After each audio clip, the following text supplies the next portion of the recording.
বিয়ের পরদিন সকালে স্বামীকে মৃত অবস্থায় পাওয়া যায় বাসর ঘরে। গায়ের কোথাও কোনো স্পট পাওয়া যায় না। পোস্টমর্টেম রিপোর্টেও ধরা পড়ে প্রচুর ভয়ের কারণে কলিজার রক্তক্ষরণ হয়ে মারা যায় ও। মেয়েটা একা একা কাঁদে। রহস্য কি কেউ জানে না। একে একে 7টি বিয়ে হয় পৃথিকার। জমিদারের একমাত্র মেয়ে সে। টাকা কড়ির অভাব নেই তার বাবার, রূপের লাবণ্যও নেই তার চুরি। যতবারই তাকে বিয়ে দেয় ততবারই বরকে অনেক অর্থ করে দিয়ে কিনে নেওয়া হয়, কারণ এলাকার সবাই জানে সে একটা অপায়া অভিশপ্ত নারী। তার সাথে বিয়ে হওয়া মানেই নিজের জীবনের সমাপ্তি টেনে আনা। এই পর্যন্ত যতগুলো ছেলের সাথে তার বিয়ে হয়েছে, বাসর রাতেই সবাইকে জান হারাতে হয়েছে। মেয়েটা অবশ্যই জানে না কেন এমনটা হয়। সে নিজ হাতে কোনো স্বামীকে মারেনি, আর সে জানেও না বাসর রাতে তার সাথে কি এমন হয় যার কারণে তার স্বামী মারা যায়। বাসর রাতের শুরুটাই তার মনে থাকে, এরপর তার কোনো হুঁশ থাকে না। সকালে যখন তার হুঁশ আসে তখন সে দেখে তার স্বামী মৃত।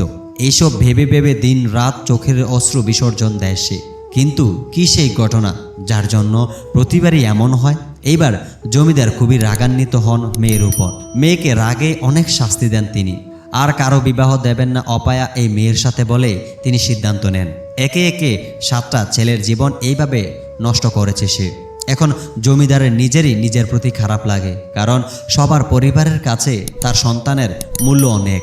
তার মেয়ের সুখের জন্য সে অন্যের পরিবারকে এইভাবে কষ্ট দিতে পারবে না। এভাবে চলে গেল অনেক দিন। একদিন জমিদার স্বপ্নে দেখল অদৃশ্য একটা কণ্ঠ তাকে বলছে তার মেয়েকে যেন এক মায়ের এক ছেলের সাথে বিয়ে দেয়, যার বয়স ঠিক 18 বছর পূর্ণ হয়েছে এমন।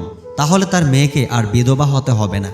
জমিদার অনেক খোঁজাখুঁজির পর একটা কাঠুরিয়ার ছেলেকে পায়, যার আর কোনো ভাই নেই, বোন নেই, আর তার বয়স মাত্র 18 পূর্ণ হলো। জমিদার সেই কাঠুরিয়ার কাছে তার ছেলের জন্য আবদার করলো।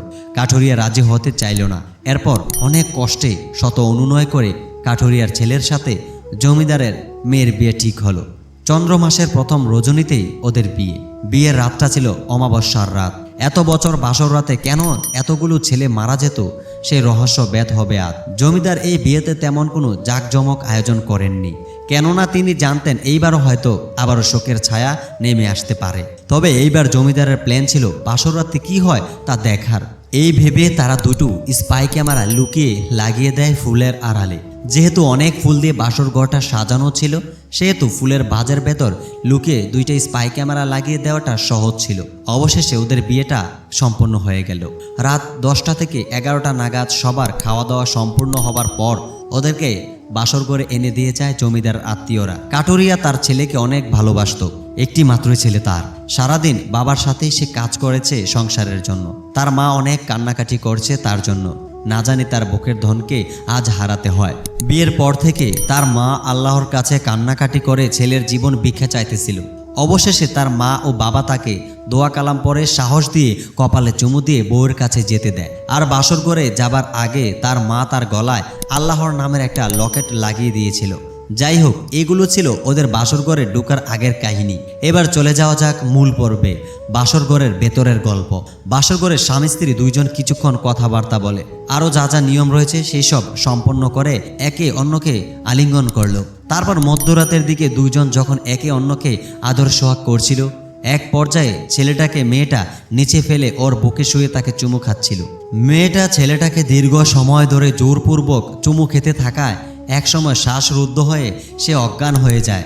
এরপর আচানকভাবে মেয়েটা মেয়ে থেকে আস্তে আস্তে একটা সাপে পরিণত হয়। এরপর তার আর নিজের কোনো সেন্স থাকে না। তার শরীর আস্তে আস্তে অর্ধেক সাপ আর অর্ধেক মেয়ে হয়ে যায়। সাপ হয়ে মুখ বড় করে ছেলেটাকে গিলে ফেলবে এমন ভাব নিয়ে তার মাথার কাছে আসতেই ছেলেটার গলায় ধাক্কা।